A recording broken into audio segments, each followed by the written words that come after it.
बहुत समय पहले एक गुरुकुल था। गुरुकुल में 3 शिष्य अध्ययन किया करते थे। तो जब उनकी शिक्षा समाप्त हुई, उनका अध्ययन समाप्त हो गया, तो उन्होंने अपने गुरुजी से पूछा कि गुरुजी, हम आपको दक्षिणा में क्या दें। गुरुजी बहुत ही विनम्र स्वभाव के थे, तो उन्होंने मुस्कुराते हुए जवाब दिया, मुझे तुम तीनों से ज़्यादा कुछ नहीं चाहिए, बस तुम तीनों एक थैली भर के मेरे लिए सूखी पत्तियां लेकर आओ। मैं समझूंगा कि मुझे मेरी गुरु दक्षिणा मिल गई।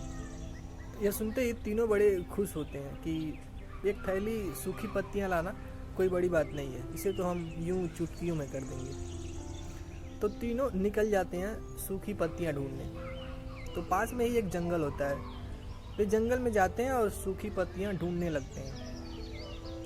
और जैसे जैसे वो सूखी पत्तियां ढूंढते हैं, उनकी चिंता बढ़ने लगती है, क्योंकि जंगल में सूखी पत्तियां नहीं होती हैं। तो जैसे तैसे करके उन्हें मुट्ठी भर सूखी पत्तियां मिलती हैं, लेकिन ये काफ़ी नहीं होता है गुरु जी को गुरु दक्षिणा देने के लिए। तभी उन्हें एक आदमी आता हुआ दिखाई देता है। उनके मन में कुछ उम्मीद जगती है, तो वो उस आदमी के पास जाते हैं और बोलते हैं कि क्या हमें एक थैली भर के सूखी पत्तियां मिलेंगी।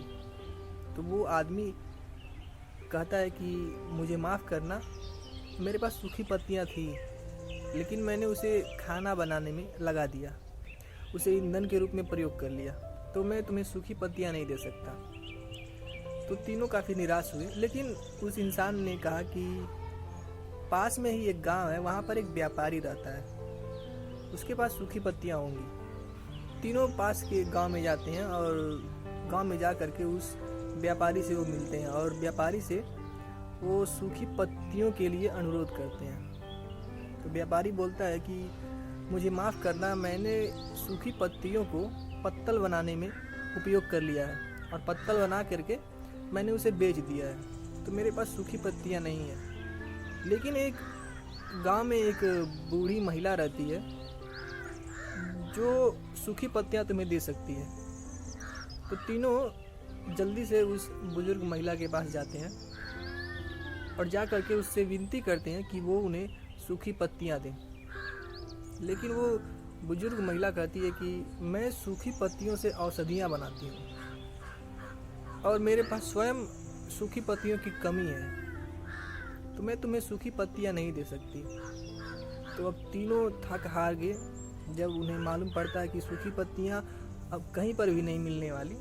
तो वो तीनों दोबारा गुरुजी के पास जाते हैं और गुरुजी से बोलते हैं कि गुरुजी, हमने काफ़ी प्रयास किया, हमें लगा था कि सूखी पत्तियां बहुत ही आसान है मिलना, लेकिन हमें सूखी पत्तियां मिली नहीं, तो हम आपकी गुरुदक्षिणा देने में असमर्थ हैं, हमें कोई मार्ग बताइए। तो गुरुजी दोबारा मुस्कुराते हुए कहते हैं कि जो तुमने अभी पाया है, जो ज्ञान तुमने पाया है, उसे ही मुझे दे दो। तीनों थोड़ा आश्चर्य भाव से गुरुजी की तरफ देखते हैं और कहते हैं कि हमने ऐसा कौन सा ज्ञान पाया है जो हम आपको दे दें। तो गुरुजी कहते हैं कि तुमने आज सीखा है कि सूखी पत्तियां भी बहुत उपयोगी होती हैं, उनका कई तरह से उपयोग किया जाता है और कोई भी चीज़ बेकार नहीं होती है, उनका हम कई तरह से उपयोग कर सकते हैं। तो ये जो ज्ञान तुम्हें मिला है, यही मुझे दे दो। ऐसा सुनते ही तीनों शिष्य बड़े प्रसन्न होते हैं और गुरुजी का आशीर्वाद लेकर के चले जाते हैं। तो कहानी का मतलब ये है कि कोई भी चीज़ बेकार नहीं होती है, चाहे वो चीज़ हो या फिर कोई व्यक्ति हो, सब में कुछ ना कुछ खूबी रहती है। बस अपनी खूबियों को पहचाने तो लाइफ में कुछ भी हो सकता है।